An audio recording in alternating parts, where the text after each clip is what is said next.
নমস্কার, নতুন একটা পর্বে নতুন একটা দিনে আপনাদের আবারও স্বাগত। জয় জগন্নাথ এভরিওয়ান। আগের পর্বে আপনারা দেখেছেন আমরা স্পেশাল ট্রেনে করে পুরী এসেছিলাম, কারণ রথযাত্রা। আজ শুক্রবার 27শে জুন রথযাত্রা। আমরা এই মুহূর্তে বেরিয়ে যাচ্ছি ওয়ার্ল্ড ফেমাস ওড়িশার পুরীর রথযাত্রা সেলিব্রেশনে। সমস্ত কিছু আপনাদের সাথে শেয়ার করব, তাই দেখতে থাকুন, সঙ্গে থাকুন।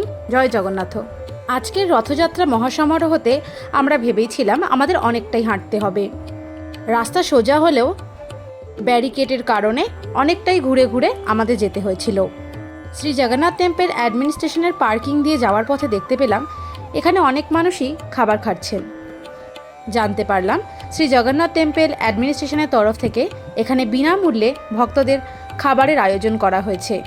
এই আয়োজন রথযাত্রা থেকে বাহুড়া যাত্রা পর্যন্ত থাকবে।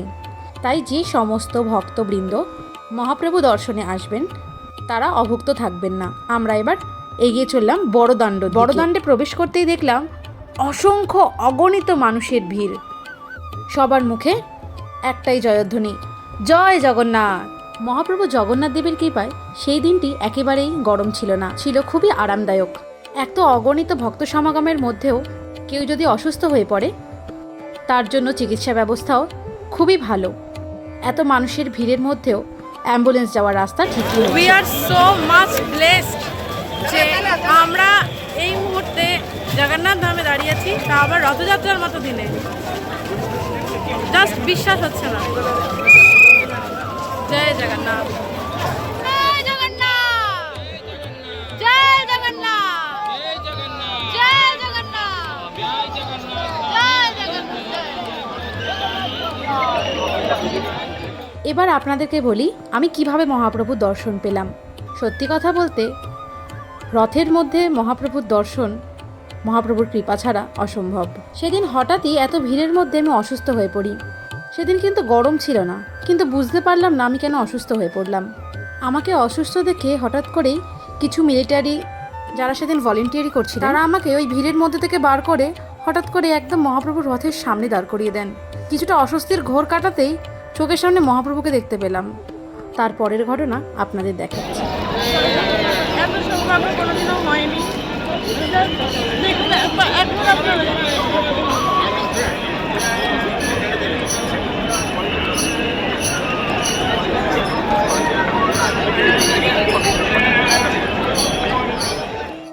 সেদিনই বুঝেছিলাম মহাপ্রভুর কৃপা। মহাপ্রভুর কৃপা ছাড়া এই জায়গায় সত্যি আসা সম্ভব নয়। ভিডিওতে আপনারা দেখতে পাচ্ছেন আমার চোখে জল এসে গেছে। এখন ভয়েস ওভার দিতে গিয়েও এই ভিডিওটা দেখে আমার চোখে জল এসে যাচ্ছে।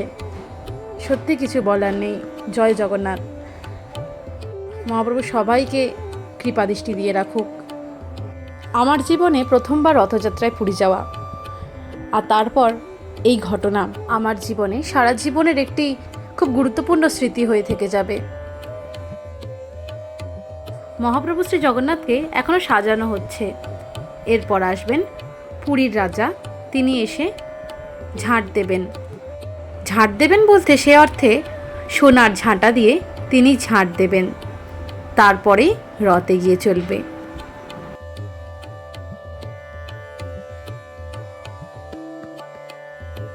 রথের দড়িতে টান পড়ার আগে রথ পুজো করতে হয়। মহাপ্রভুকে সাজিয়ে রথ পুজো করে তারপরে রথ এগোয়। এখন সবে পুরীর রাজা এসে পৌঁছলেন।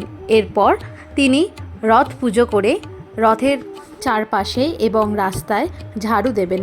তারপরে ভক্তরা রথের দড়ি টেনে নিয়ে মহাপ্রভুকে গুন্ডিচা বাড়ির দিকে নিয়ে যাবেন।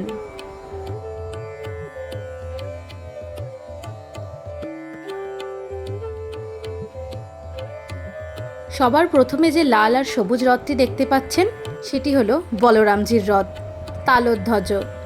মাঝের রথটি মা সুভদ্রার, কালো আর লাল কাপড় দিয়ে তৈরি। মা সুভদ্রার রথের নাম দর্পদলন। এরপর হলুদ আর লালে যে রথটি আপনারা দেখতে পাচ্ছেন সেটি মহাপ্রভু জগন্নাথ দেবের রথ, নন্দী ঘোষ। সবার প্রথমে যাবেন বলরামজির রথ, তারপর মা সুভদ্রা এবং সবশেষে মহাপ্রভু শ্রী জগন্নাথ দেবের রথ।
যারা অত ভিড়ে বড় রথ টানতে পারবেন না তাদের জন্য চিন্তা নেই, আশেপাশে ছোট ছোট রথ আপনারা দেখতে পাবেন, সেখানে রথ টানলেও একই পুণ্য অর্জন হয়। আমরা রথযাত্রায় নন্দীঘোষ, তালধ্বজ এবং দর্পদলনের দড়ি টানার পরে আবার ফিরে এসে ছোট ছোট রথের দড়িও টেনেছিলাম।